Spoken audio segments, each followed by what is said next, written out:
Listen close now, and I will tell you a story.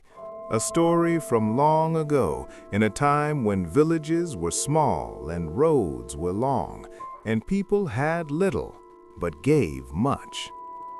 In a small village nestled between green hills, there lived a boy named Taro.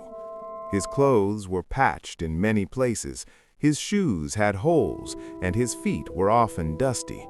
But his eyes were bright like the morning sun. Taro lived with his old grandmother in a tiny house at the edge of the village. Their rice jar was almost empty, their vegetable basket was bare. That morning, his grandmother had said, "Taro, my child, we have nothing left. Take this last coin, go to the market and buy us some bread. Walk carefully and come back soon." Taro looked at the coin. It was small and old, but it shone in his palm like gold. He held it tight. This coin meant food. This coin meant his grandmother would not go to bed hungry. He kissed her wrinkled cheek and started walking. The road to the market was long and dusty. The sun was high and hot. Taro's stomach growled. He had not eaten since yesterday. He dreamed of warm bread, soft bread, fresh bread. He could almost smell it. He walked and walked. The dust rose around his feet like small clouds. Birds sang in the trees, but Taro was too hungry to notice. Then, ahead on the road, he saw someone sitting under a big banyan tree. As he came closer, he saw it was an old woman. She was thin, very thin. Her clothes were torn, and she held an empty bowl in her hands. Her eyes were closed. Taro stopped. "Grandmother," he said softly, "are you all right?" The old woman opened her eyes. They were tired eyes, sad eyes. "Child," she whispered, "I have walked for 3 days. I have not eaten for 2. I am waiting here because I cannot walk any more. I am waiting for someone to help me, but the road is empty and no one comes." Taro's heart hurt. He looked at the coin in his hand. Then he looked at the old woman. Then he looked at the coin again. He thought of his grandmother at home waiting for the bread. He thought of his own empty stomach. But then he looked at the old woman's face, so tired, so hungry. She looked like she might fall asleep and never wake up. Taro took a deep breath. "Grandmother," he said, "wait here. Do not move." He ran. He ran as fast as his thin legs could carry him. He ran past the fields, past the big rock, past the small stream. He ran until he reached the market. He found the bread seller. "How much for one small bread?" Taro asked, breathless. "1 coin," the man said. Taro put the coin on the counter. The man gave him a small, warm loaf. It smelled wonderful. Taro wanted to eat it right there. His mouth watered. But he did not eat.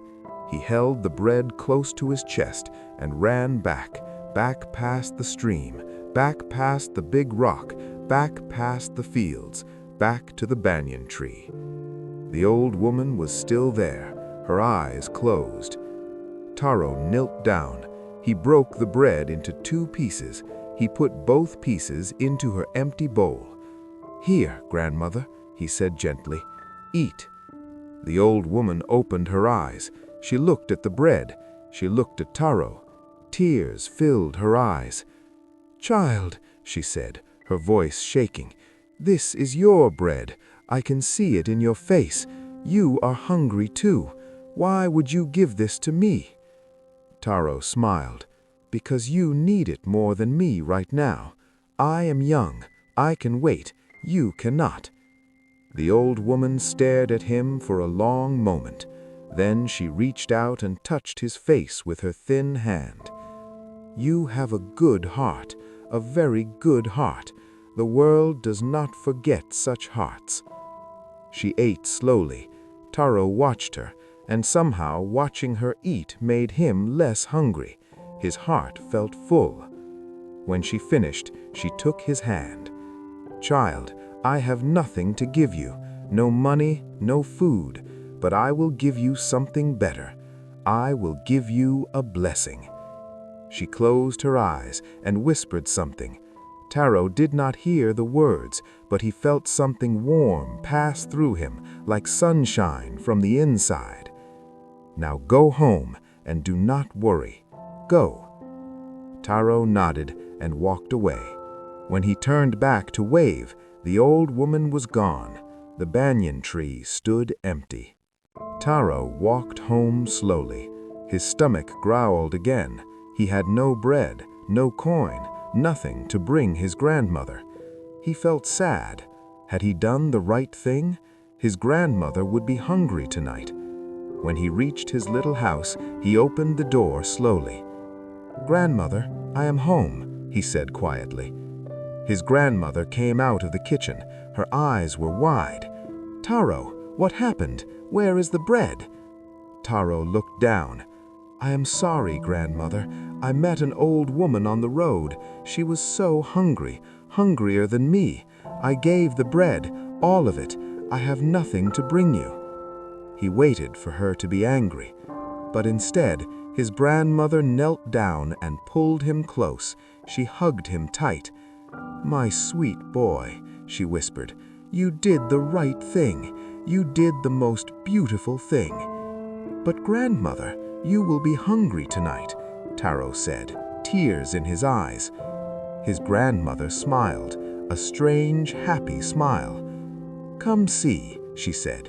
She took his hand and led him to the kitchen, and there, on the table, Taro saw something that made his eyes grow wide. A basket, a big basket, filled with bread, filled with rice, filled with vegetables, filled with fruits, more food than they had ever seen. "What? Where?" Taro could not speak. "A man came," his grandmother said. "A young man. He said an old woman sent him. He said the boy with the kind heart shared his last coin. Now the village shares with him." The whole village heard what you did, Taro. Everyone brought something. Taro stood still. He remembered the old woman's words. The world does not forget such hearts. And so, Taro and his grandmother ate well that night, the best meal of their lives. And the next day, more people came. They brought wood to fix the house. They brought cloth for new clothes. They brought seeds for a garden. All because one small boy shared his last coin. Years passed. Taro grew up. He became a man, but he never forgot that day. He never forgot the old woman under the tree, and he never forgot the lesson that lived in his heart ever since. When you give even the smallest thing with a full heart, the universe finds a way to give it back. Sometimes in bread, sometimes in blessings, sometimes in ways you never expect.